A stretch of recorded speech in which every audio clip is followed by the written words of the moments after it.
What's up, everybody? Back again with another video. I want to do a video on this car. This is a 1970 Plymouth Roadrunner. Now I'm doing a stripe on this one.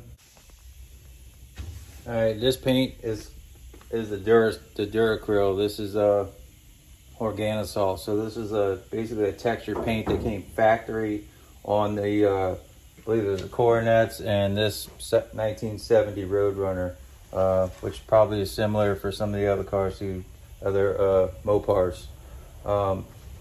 So this is the paint that they actually use for the Dodge, Chrysler vehicles. You know, you want to make sure it's sanded 320, red scuff everything, make sure it's super clean. It's super scuffed, especially next to where the tape's going to be, because you don't want it pulling the paint.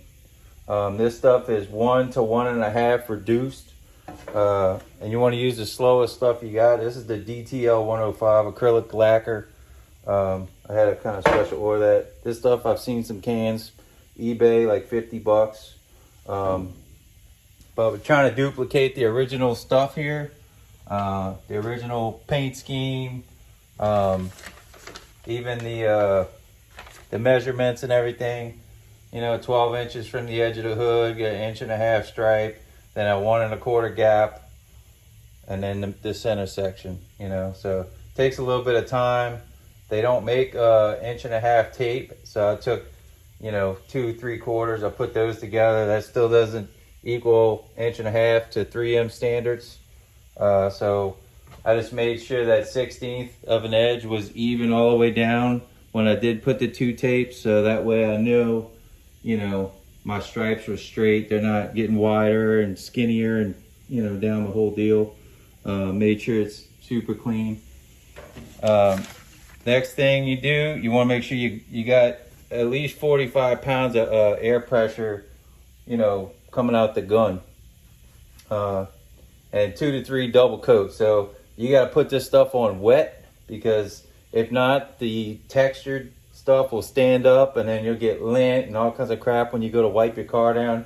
So you want the texture to be as smooth as you can get it, so it doesn't cause these issues. You can't nib and buff this stuff, or compound or wax or anything. You get any of that stuff on it, you can forget about it.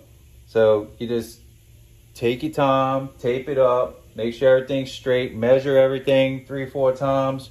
Make sure, like, you know, from the edge of the hood here to your first stripe is 12 inch, where the paint's actually going to be, not where the tape starts. Because I was looking online and I see how I was lining up how they had some of these, and I could see they were off. Some of them say it's supposed to be 11 7/8 from the edge of the hood to the first paint line. This one says 12 inches exactly. This is what the customer wanted. He said that, okay, that go to that one. So that's the one we're going to go with. So, you know, if it's right, it's right. If it's wrong, it's wrong. But that's what we're going with. Another thing, you got to make sure you use the slowest thinner you can get, so this stuff can lay down. And bang, like double coats, but put it on wet to where it flows out. And I'm going to show you on the pieces I paint. All right, so these pieces here, I've already done 1 cover coat, and then I did a double wet coat on both of these. This is my test panel I use, just so I can know how many coats I got. I just run a couple pieces of tape, and that way I can pull one and make sure I ain't got too much buildup.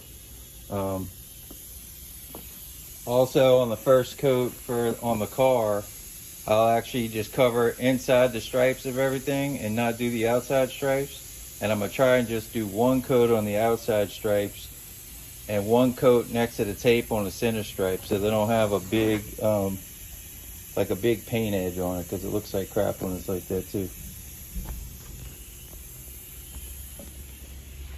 And then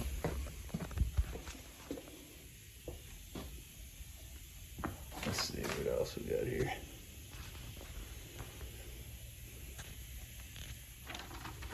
You also want to make sure you got a 1.4 tip on your paint gun.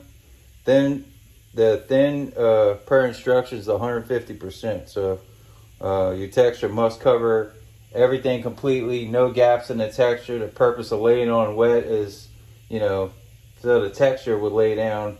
And I've messed with this stuff. I've done test panels on it, just to kind of get familiar with it.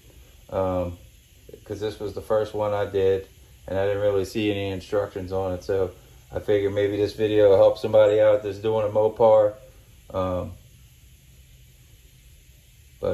Yeah, so I guess that's about it. I'm gonna wrap this one up. If you got any questions, leave a comment down in the comment section. Hit that thumbs up if you like this video, if it helped you. And subscribe. I'm always doing videos on these cars to help people and, help my channel grow. So y'all take care. Peace. This is after the stripe's done now, obviously. Looks pretty sweet. It's got the texture to it.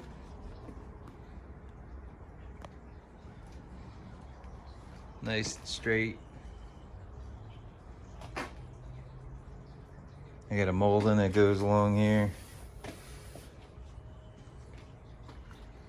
Thanks for watching.